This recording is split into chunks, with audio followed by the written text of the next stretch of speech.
السلام علیکم ورحمۃ اللہ وبرکاتہ۔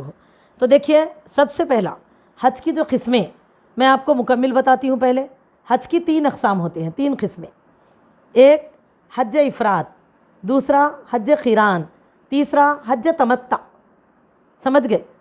حج تمتع یعنی کہ تمتع کے معنی ہے فائدہ اٹھانا، اس کا معنی ہوتا ہے۔ تو اس کرنے والے کو متمع کہا جاتا ہے۔ اور حج قران کرنے والے کو کیا کہتے؟ قارن کہتے۔ اور اسی طرح حج افراد مفرد سے ہے، ایک ہی عبادت ہوتی ہے، صرف حج ہی کے لیے احرام باندھا جاتا ہے، تو اسی لیے اس کو کہتے ہیں کرنے والے کو مفرد۔ ٹھیک ہے، تو یہ ہے حج کے 3 قسمیں۔ اب ان میں جو فرق ہے میں آپ کو تھوڑا بتاؤں، پھر اس کے ساتھ میں آپ کو خلاصہ حج اور عمرہ بتاتی ہوئی اپنے عنوان کو تکمیل کروں گی انشاءاللہ تعالی۔ میری عزیز دینی بہنوں، الحمدللہ، کیونکہ آج جو ہے اپنے دن کی تبدیلی ہونے کی وجہ سے کئی ساری بہنیں تاخیر سے بھی جوائن کرے، اور اسی وجہ سے ہم نے بھی انتظار کیا بیان کی شروعات کے لیے۔ تو انشاءاللہ آئندہ سے جمعرات اور پیر ہی کو ہمارا برابر کلاس رہیں گی انشاءاللہ تعالی، ٹھیک ہے نا؟ اور وہی 3 بجے سے 4 بجے تک۔ تو انشاءاللہ آج جو ہے میں آپ کو اس عنوان کو مکمل کر دوں، ٹھیک میری بہنوں؟ تو آئیے چلیے، الحمدللہ سب سے پہلا حج افراد کے تعلق سے بتاتی ہوں میں آپ کو۔ حج افراد، جیسے کہ میں نے کہا، اس میں صرف حج کی نیت سے احرام باندھا جاتا ہے، ایک ہی احرام حج کی نیت سے باندھا جاتا ہے۔ پہلے عمرے کی اسی طرح سے، یعنی کہ یہ ہے حج افراد۔ تو وہ یہ زیادہ تر کیا ہے، قریب کے لوگ کرتے، جو عام طور پہ عمرے کرتے رہتے، اندر رہتے نا جدہ میں وغیرہ، ایسے لوگ حج افراد کرتے زیادہ تر، الحمدللہ۔ اب میری بہنوں، دوسرا حج قران۔ حج قران جس کے کرنے والے کو قارن کہتے ہیں، اس میں عمرہ اور حج دونوں کی نیت سے ایک ہی احرام باندھا جاتا، یعنی کہ اس میں کیسا رہتا، ایک ہی احرام باندھتے، لیکن حاجی کیا کرتے، 2 نیتیں کرتے۔ عمرہ کر لیتے، عمرہ کرنے کے بعد احرام نہیں کھولتے، سر کا حلقہ نہیں بناتے اور احرام نہیں کھولتے حاجی، ویسے ہی پھر حج کے لیے لبیک کہتے، اور حج کے ارکان کے لیے جو مقامات ہیں، خصوصی مقامات، اس طرف چلے جاتے۔ اس کا میں پھر خلاصہ پورا آپ کو بتاؤں گی انشاءاللہ۔ تو اس طرح جان لیجئے، ایک یہ کہ حج افراد جس میں صرف ایک ہی احرام اور صرف حج کرتے، تو ڈائریکٹ کبھی کبھی قریب کے جو لوگ رہتے نا، وہ لوگ اپنے بلڈنگوں سے احرام باندھ کے سیدھا 9 تاریخ کے دن، یوم عرفہ کے دن، سیدھا میدان عرفات میں چلے جاتے وہ لوگ، سمجھ گئے؟ ایسا رہتا۔ تو یہ ایک ہی احرام باندھتے صرف، اس کو مفرد کہتے۔ دوسرا، یہ جو قارن ہوتے ہیں، وہ بھی عمرہ کر کے سیدھا کبھی میدان عرفات میں بھی چلے جاتے یا کبھی مینا کو بھی جاتے، لیکن یہ لوگ حج پورا کرنے تک احرام نہیں اتارتے، ایک ہی احرام 2 نیتوں کے ساتھ باندھتے، اس کو کہتے ہیں حج قران۔ حج تمتع، اب یہ ہوتا ہے پہلے عمرے کی نیت سے ایک سفر ایک، لیکن احرام 2 اور عبادتیں 2، ایک عمرہ اور ایک حج، دونوں سے فائدہ اٹھانا۔ زیادہ تر دور کے لوگ اسی عبادت کو کرتے، اور ہم ہندوستانی تقریباً حج تمتع کرتے۔ تو کئی جگہ لوگ سوچتے بھی یہ تمتع کیا ہے بھائی، کبھی بھی حج تمتع کا ہی طریقہ ہمیں بتایا جاتا کلاسز میں، کیونکہ ہم لوگ زیادہ تر ہم لوگ کمپلیٹلی یہ دور سے جا کے جو حج کرتے نا، وہ حج تمتع ہی کرتے۔ تو الحمدللہ دیکھیں، حج تمتع، اس میں 2 چیزوں کا فائدہ رہتا، ایک ہی سفر میں عمرہ اور حج دونوں کا، لیکن دونوں کے لیے 2 الگ احرام۔ پہلے حاجی اپنے اپنے علاقوں سے جاتے وقت احرام باندھ کے جاتے نا، اپن جا کے میقات کے پاس سے نیت کر کے تلبیہ شروع کر دیتے، ٹھیک ہے؟ اس کے بعد جا کے عمرے سے فارغ ہوتے اور احرام اتار دیا جاتا، باقی عمرے کے پورے ارکان کر دیے جاتے، پھر احرام سے فارغ ہو جاتے، احرام بھی کھول دیا جاتا ہے، اور اس کے بعد نارمل آپ وقت گزارتے، یا وقت زیادہ ہے تو کبھی مدینہ بھی جاتے، اس طرح سے الحمدللہ وہیں پر مقیم رہتے ہوئے بحر عرب میں آپ جو ہے رکے رہتے، یہاں تک کہ اس کے بعد جب ایام حج کی شروعات ہوتی ہے تو اپنی اپنی بلڈنگوں سے یہ لوگ کیا کرتے، غسل کر کے احرام باندھتے حج کا، سمجھ گئے؟ باندھ کے پھر جا کے یہاں سے ہی تلبیہ کہتے ہوئے یہ لوگ جاتے، طواف زیارت وغیرہ کر کے مینا کو چلے جاتے۔ تو الحمدللہ یہ ہے حج تمتع۔ آپ آگے پھر خلاصہ سنیں گے، میں بار بار بتا رہی ہوں۔ تو لہٰذا یہ 3 اقسام حج کے ہوتے، حج افراد، حج قران، حج تمتع، الحمدللہ۔ اب میری عزیز دینی بہنوں، آپ صلی اللہ علیہ وسلم نے کون سا حج کیا؟ لازم ہے نا، ہم سب کو اس بات کی فکر ہوتی ہے کہ رسول اللہ صلی اللہ علیہ وسلم نے کون سا حج کیا ہوگا۔ تو آئیے جان لیں، المومنین عائشہ رضی اللہ تعالیٰ عنہ سے روایت ہے، فرماتی ہیں امت کی ماں، اس حدیث کو مسلم نے روایت کیا ہے کہ ہم حجۃ الوداع کے سال رسول اللہ صلی اللہ علیہ وسلم کے ساتھ حج کے لیے نکلے۔ حجۃ الوداع اس لیے کہا جاتا کیونکہ یہ آپ صلی اللہ علیہ وسلم کی زندگی کا پہلا اور آخری بھی حج تھا میری بہنوں، اسی لیے۔ اور ہم میں سے بعض نے عمرے کا احرام باندھا اور بعض نے حج اور عمرہ دونوں کا، یعنی کہ بعض تمتع کا باندھے، بعض قران کا باندھے، اور بعض نے صرف حج کا یعنی حج افراد کا۔ تو اس طرح لوگ جیسا سہولت ہے اس طرح سے اپنے اپنے حساب سے احرام باندھے، حج افراد بھی، حج تمتع بھی، حج قران بھی۔ اور آپ صلی اللہ علیہ وسلم نے حج کا احرام باندھا تھا الحمدللہ۔ پس جنہوں نے عمرے کا احرام باندھا تھا وہ عمرہ ادا کرنے کے بعد حلال ہو گئے۔ حلال ہو گئے سے مراد کیا ہے؟ احرام سے آزاد ہو گئے، احرام کھول دیا گیا۔ جنہوں نے صرف حج کا احرام باندھا تھا یا حج یعنی کہ انہوں نے اپنا معاملہ پورا کیا یا حج عمرہ دونوں کا، وہ قربانی کے دن تک احرام میں ہی رہے، اسے مسلم نے روایت کیا۔ اور جو لوگ حج ہی کا احرام باندھے تھے وہ لوگ رکے رہے، جو افراد والے تھے وہ لوگ ویسے ہی رکے رہے حج کے لیے، اور جو حج عمرے کا ایک احرام باندھے تھے قارن، تو وہ جو ہے عمرہ کر دیے لیکن احرام نہیں کھولے، وہ بھی رکے رہے الحمدللہ۔ تو اس طرح تمام کے تعلق سے ہمیں ملتا ہے کہ نبی صلی اللہ علیہ وسلم کے ساتھ لوگوں نے حج تمتع بھی کیا، قران بھی کیا، افراد بھی کیا۔ تو یہ تینوں حج اقسام الگ الگ ہے لیکن حج سب ایک ہی ہے، عبادت الحمدللہ سب کی عبادت تمام تینوں کا جزا اجر سب برابر۔ حج مبرور کا جو نیکی ہے نا، اللہ کے رسول صلی اللہ علیہ وسلم نے فرمایا کہ مقبول حج تو تم کو جنت ہے تمہارے لیے، تو الحمدللہ بے شک۔ تو یہ تینوں حج بھی برابر ایک جیسے رہتے، تینوں اقسام بھی۔ تو میری عزیز دینی بہنوں، اس حدیث کو مسلم نے روایت کیا۔ اور ایک حدیث، لیکن حج تمتع کا احرام باندھنا افضل ہے، یہ ہم کو اس حدیث سے ملتا ہے۔ دیکھیے کہ المومنین عائشہ رضی اللہ تعالیٰ عنہ فرماتی ہیں، امت کی ماں، اس کو بھی مسلم نے ہی روایت کیا کہ آپ صلی اللہ علیہ وسلم نے ذوالحجہ کی 4 یا 5 تاریخ کو مکہ پہنچے، یعنی کہ نبی صلی اللہ علیہ وسلم اور صحابہ جو مدینہ سے نکلے تو ذوالحجہ کی 4 یا 5 تاریخ کو مکہ معظمہ کو پہنچے۔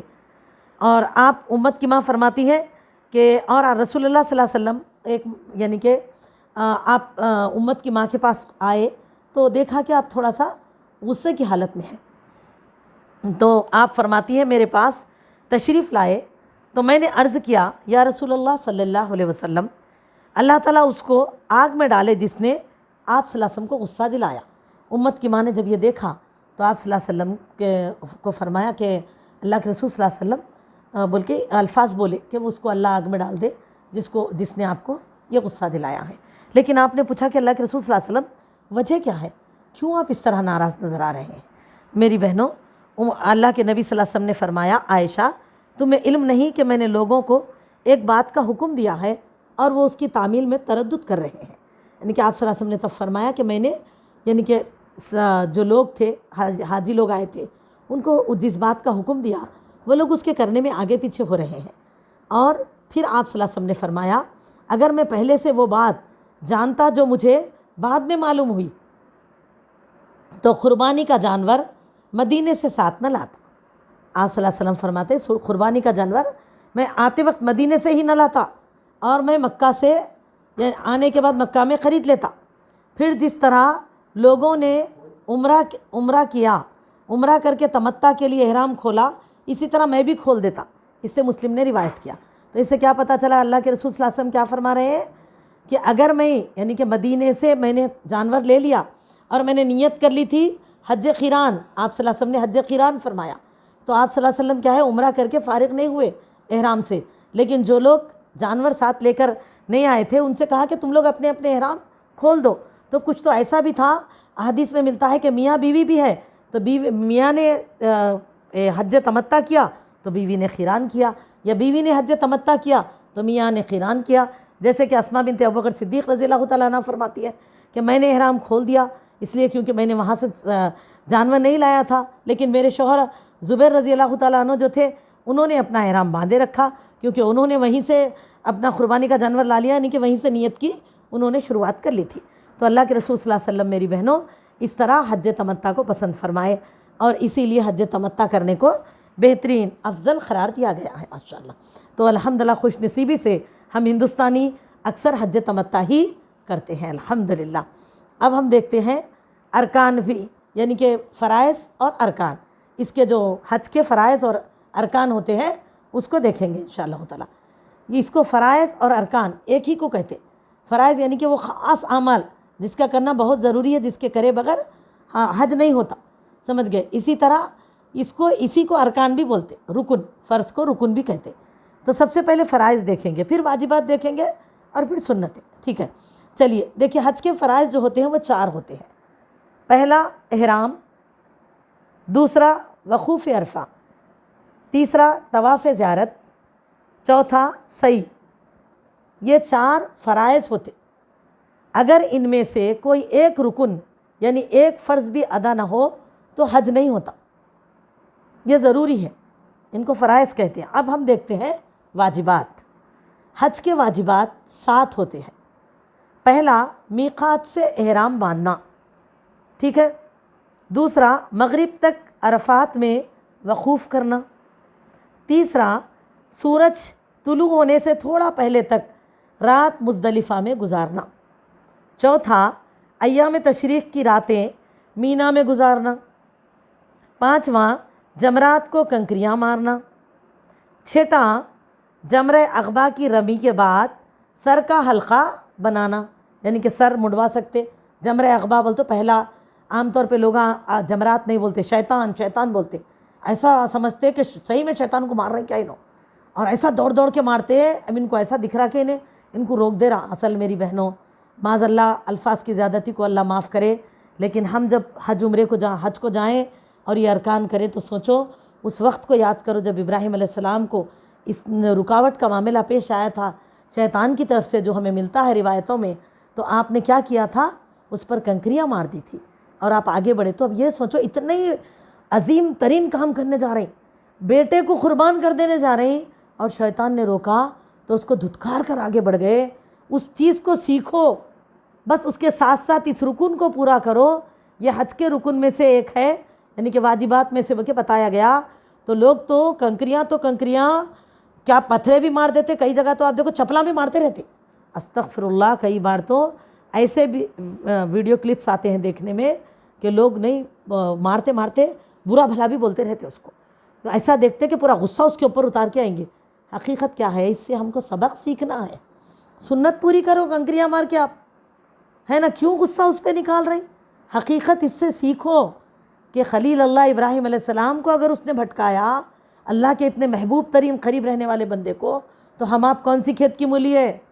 پھر خلیل اللہ ابراہیم علیہ السلام نے اتنی عظیم عبادت کے لیے آگے قدم بڑھایا تھا کہ اپنے ایک بیٹے کو، وہ بھی بڑھاپے میں، اور اب جو بیوی سے بیٹا ہے وہ بیوی دیکھے تو مکہ، اب جو بیوی آپ کے ساتھ ہے ان سے اولاد بھی نہیں تھی اس وقت تک، اللہ نے بعد میں دیا نا ان مرحلے کے بعد اسحاق علیہ السلام کی خوشخبری، یہ مرحلے تک تو نہیں تھی، تو اتنے سال ہو گئے، اب بی بی سارہ سے اولاد نہیں ہے، پھر بی بی سارہ آپ کے ساتھ ہے، بی بی ہاجرہ یہاں ہے مکے میں، اور اب وہ بیٹے جو اتنے سالوں کے بعد ہوتے ہیں، قریباً 87 ایئرس کے بعد، اب قریب یعنی کہ ٹین ایج کے قریب جاتے ہیں، قریب کے ماشاءاللہ یعنی کہ 13 سال کے قریب ہو چکے ہیں، خود آپ 100 سال کے ہو چکے ہیں، اب اسماعیل علیہ السلام بلوغت کی طرف بڑھے، ایسے وقت اللہ کی طرف سے خواب دکھائی دیتا ہے، حکم آتا ہے خواب میں کہ اپنے بیٹے کو ذبح کر رہے ہیں، تو آپ خوشی خوشی لے کے جا رہے ہیں میری بہنوں، حکم اللہ کو پورا کرنے کے لیے، بس تسلیم۔ اللہ فرماتے فلما اسلما،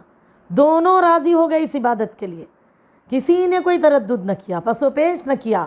اب سوچئے کتنی بڑی بات، تو بتائیے اس سے کیا سیکھا ہم نے؟ جا کے عبادت کر کے وہاں جا کے جمرات پہ کنکریاں مارو، تو چپلا بھی مار کے آتے، لیکن آنے کے بعد حجانیمہ کا یہاں پر برتھ ڈے ہوتا، حجانیمہ آتے، شادی کی سالگرہ حاجی صاحب حجانیمہ کی۔ اب آپ بتائیے کیا سیکھ کیا ہے؟ اگر ہم وہ ایک کنکر اپنے ضمیر کی انہی بری خواہشات پہ مارتے تو ہمیشہ کے لیے ہم اللہ سبحانہ وتعالیٰ کی فرما برداری کرنا سیکھتے۔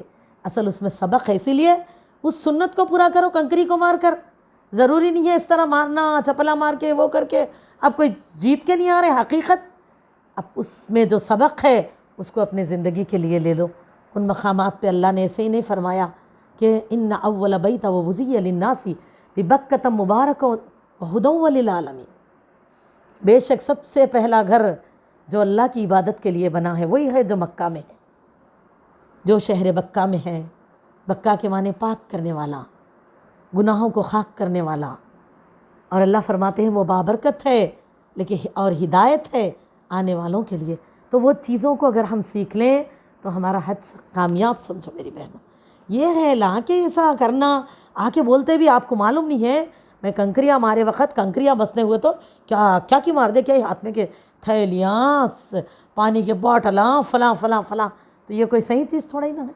حقیقت میری بہنوں سوچو، جب آپ اتنی بڑی قربانی کے لیے شیطان روکا تو آپ نے رکاوٹ کو خوب یعنی کہ دور کر کے اپنے اللہ کے قریب ہونا چاہا۔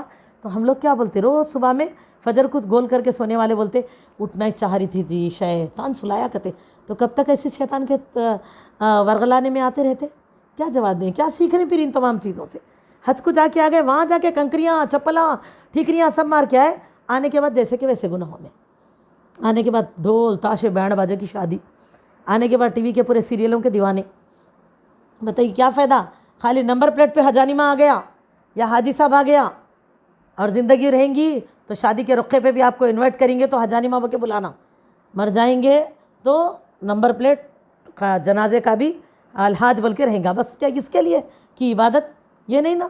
اللہ اس لیے کیا فرماتے، ان الحج والعمرۃ للہ، حج اور عمرے کو صرف اللہ کے لیے پورا کرو، اسی لیے سنتیں ہیں، تم اس کو پورا کرو میری بہنوں۔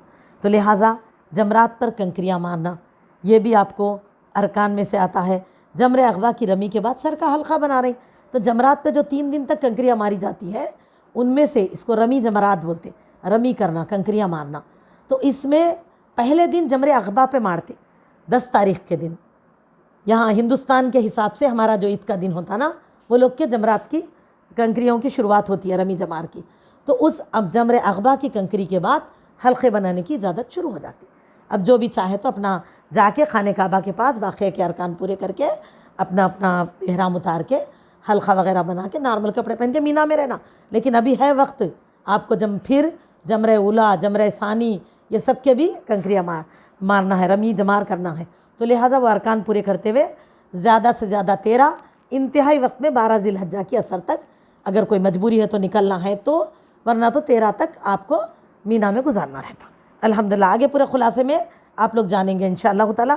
تو میری عزیز دینی بہنوں، اس کے بعد 7 واجبات ہے۔ تو 7واں واجب کیا ہے؟ طواف وداع کرنا، وداعی طواف کا اہتمام کرنا، یہ سب واجبات ہیں۔ حج کے واجبات میں سے کوئی ادا نہ کرنے پر کفارہ ہے، قربانی دینا، یا اگر اس کی سکت نہیں رکھتے تو کیا کریں گے؟ حاجی جو ہے وہاں پر ایام تشریق میں روزے رکھتے 3 دن کے، پھر گھر کو آنے کے بعد 7 کل ملا کر 10 روزوں کا اہتمام کرتے۔ تو یہ قربانی، ایک جانور کی قربانی دینا اور قربانی دے کے وہیں کے لوگوں میں تقسیم کرنا، یہ واجبات کے غلطی پر ہے۔ اگر فرائض میں کوئی غلطی ہوگی تو نہیں، آپ کا حج پورا نہیں ہوتا۔ واجبات میں غلطی ہو رہی تب آپ قربانی دے سکتے۔ تو میری عزیز دینی بہنوں، اسی سے آپ سمجھ جائیے، اور بقیہ تمام جو ارکان ہوتے ہیں نا وہ سب سنتیں ہیں، لیکن یہ بات بھی حق ہے کہ سنت کے اتباع کے بغیر ہم کیسے سنی ہو سکتے۔ اور پھر میری بہنوں، فرمان الہی تو ہے اطیعوا اللہ اطیعوا الرسول، اطاعت الہی میں اتباع رسول اللہ ضروری ہے، تبھی ہمارے اعمال قبول ہیں۔ اور دوسرا آپ صلی اللہ علیہ وسلم نے فرمایا ومن اطاعنی دخل الجنہ، جس نے میری اتباع کی وہ داخل جنت ہوا۔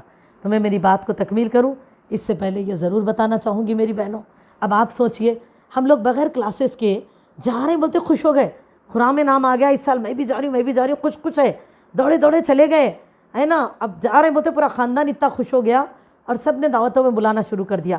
کلاسز کے لیے فون آتا ہم بولتے اللہ کہاں جا سکتے جی کلاسز کو، اب اپنے کو جانے کا نہیں ہے۔ اب خاندان والوں کا دل کیسا دکھانا بولو، خاندان اتنا اہم عبادت کرنے جا رہے ہیں آپ کہ اگر آپ صحیح علم لے کے صحیح سنت کی روشنی میں عمل کریں گے اور پورے صحیح ارکان کریں گے، واجبات پورے کریں گے، آپ ایسے لوٹیں گے گناہوں سے پاک ہو کر جیسے کہ دنیا میں آنے والے نیو بیون بیبی، ایک معصوم نو مولود بچہ ایسے پاک ہونے والے ہیں۔ تو اس کے لیے کتنی جانکاری لینا ہے نا میری بہنوں۔ بالکل ہم نے، کیونکہ یہ ایک ایسی عبادت ہے، کوئی تو زندگی میں ایک ہی بار کر رہے ہیں، تو اب آپ بتائیے، بالکل کلاسز ہی نہیں لیے، وہاں جا کے گڑبڑ کر لیتے پورا۔ اب پوچھ لیتے اچھا میرے سے غلطی ہوئی، میں غلطی کا کیا کروں؟ کون سی والی غلطی ہوئی؟ سنت کی غلطی ہوئی، واجب کی غلطی ہوئی یا فرض کی غلطی ہوئی؟ پتہ تو ہو آپ کو۔ تو اسی لیے اس سے احساس کریں میرے عزیزوں، ابھی تو حج تکمیل ہو چکا ہے، لیکن میں آپ سب سے بھی یہ کہنا چاہوں گی کہ جب کبھی عمرے کو بھی جانے کا موقع ملے، کیا پتہ کہ ہماری زندگی میں کیا کیا عبادتیں اللہ نے رکھی ہے۔ اللہ ہم سب کو حج مقبول و مبرور نصیب فرمائے۔ میں بارہا دعا کرتی ہوں، میں بھی ان دعا مانگنے والوں کے لیے صفوں میں کھڑی ہوں کہ اللہ مجھ کو بھی حج بیت اللہ نصیب فرما دے، اللہ مجھے بھی ان عبادتوں کا شرف عطا فرما دے۔ اور سب کے لیے بھی دعا ہے کہ ہم سب کو اللہ بلائے، سب آرزو رکھنے والوں کے لیے اللہ، ہم کسی بھی حال میں ہوں گے، اللہ اپنی غنات کے صدقے، اپنی رحمت کے صدقے ہمارا جانا آسان کر دے۔ لیکن میری بہنوں کیا پتہ، ہم لوگ اگر عمرے کو جا رہے ہیں تو اللہ کے رسول صلی اللہ علیہ وسلم نے کیا فرمایا؟ ایک عمرہ دوسرے عمرے کے درمیان میں جو ہوتے ہیں وہ گناہوں کو معاف کرنے کا ذریعہ ہے۔ جیسا بھٹی میں لوہے کو ڈال کے جلاتے تو پوری گندگی، یعنی کہ جب لال ہو کے لوہا جلتا تو میل کچل کو چھوڑ دیتا ہے نا، تو عمرے پہ عمرہ ہمارے گناہوں کو ایسے ہی دور کر دیتا ہے، ہم کو عمرہ پاک کرتا ہے۔ جیسے ہر چیز کے زنگ کو، ہر چیز کی گندگی دھوئی جاتی ہے۔ ہم کیا کرتے؟ کپڑے دھوتے تو کپڑے دھوتے وقت کیا ڈالتے؟ گھر میں سے تیل ڈال کے تھوڑا ہی نہ دھوتے، صرف ڈالتے، بولتے کیا بولیں گے آپ؟ صابن ڈالتے، صرف ڈالتے، واشنگ مشین میں بھی دھوئے تو اچھا۔ اسی طرح برتن دھو رہے تو اس کا دھونے کا لکوڈ الگ رہتا، اسی طرح گھر وغیرہ اور ہر چیز، سونا، چاندی، تانبا، پیتل، ہر ایک چیز الگ چیزوں سے دھوئی جاتی ہے۔ تو میری بہنوں جس سے وہ نکھر کر آتی ہے اس کی، یعنی کہ کیا بولتے، وہ جو پیور ہوتا ہے نا، وہ جو اصل میں سونا ہوتا ہے آپ کے ہاتھ میں آتا ہے، اس کی گندگی چلی جاتی ہے۔ تو اسی طرح یہ عبادتیں ہمارے گناہوں کی گندگیوں کو ہمارے جسموں سے دھو دیتی ہیں، ہمارے اعمال ناموں سے دھو دیتی ہیں اور ہم کو پاک صاف کرتی ہیں۔ تو الحمدللہ ہم کو کب نصیب ہوتا ہے یہ سب؟ جب ہم پورے معلومات لے کے گئے۔ اگر ہم پرواہ نہیں کر رہے ہیں، خاندان والوں کے پیچھے دعوتوں کو بھاگ رہے، وہاں جا کے غلطیاں کر لیے، کیا کرتے بتاؤ؟ اس کے بعد موقع نہیں ہوگا، خالی پچھتاتے پھر بعد میں لوگوں کا سن کے، اللہ میں کو ایک بار پھر بلا لینا، اللہ کیا کروں، گئے وقت نے معلوم کر لی تھی۔ اللہ بلائے ہم کو، بہت موقع دے، لیکن میری بہنوں جب موقع ملے تو ایسے اس کو ادا کرنا جیسے کہ اللہ آخری بھی ہو جائے تو اللہ تجھ کو راضی کر لیں گے، ہم کامیاب کر لیں گے اپنی آخرت کو، اللہ تجھ کو منا لیں گے، اپنی گناہوں کی مغفرت کا سامان کر لیں گے، تیری رحمت کو پالیں گے، اتنا گڑ گڑائیں گے، ایسے اتباع کریں گے اللہ تیرے آگے کہ تو ہم سے راضی ہو۔ جیسے کہ اللہ تعالیٰ فرماتے ہیں مومنین کی شان میں، سورہ بینہ میں اللہ کیا فرماتے ہیں؟ ان الذین آمنوا وعملوا الصالحات، اللہ تعالیٰ فرماتے ہیں اور وہ لوگ جو ایمان لائے اور اعمال صالحہ کیا، اولئک ہم خیر البریہ، یہ بہترین خلائق ہے۔ عمل صالحہ سے کہنے سے ہی مراد وہ ہے جو بھی عبادت ہم کریں قرآن حدیث کی روشنی میں کرنا اور اس کو تعلیمات لے لینا میری بہنوں اس سے پہلے، یاد رکھیے۔ اور اسی لیے فرمایا، اور اللہ تعالیٰ آگے کیا فرماتے ہیں ان کی تعریف میں مومنین کے لیے؟ اللہ فرماتے ہیں یہ بہترین خلائق ہے، اولئک ہم خیر البریہ جزاؤہم عند ربہم جنات عدن تجری من تحتها الانہار خالدین فیہا ابدا رضی اللہ عنہم ورضوا عنہ ذالک لمن خشی ربہ۔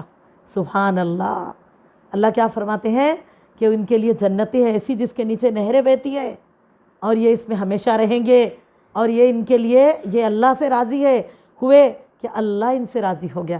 یہ اللہ احکامات الہی کو ایسے اپنائے کہ اللہ آپ جو بولے میرے کو کرنا ہے، آپ جس سے ناراض ہو اللہ میں نہیں کروں گی۔ اللہ یہ عمل کے لیے آپ نے مجھ کو چن لیا تو اب میں کیا کرنا؟ بار بار قرآن حدیث سے رجوع کروں گی اور پوچھوں گی اللہ، یہ ہے میری بہنوں کہ اللہ سے راضی ہونا۔ اللہ بول رہے یہ کرنا یا نہیں کرنا؟ جو نہیں کرنا ہم کتنا بھی پسند ہے چھوڑ دیے، جو کرنا ہے ہمارے لیے کتنا بھی دشوار ہے اس کو پورا کرنے کی کوشش کی۔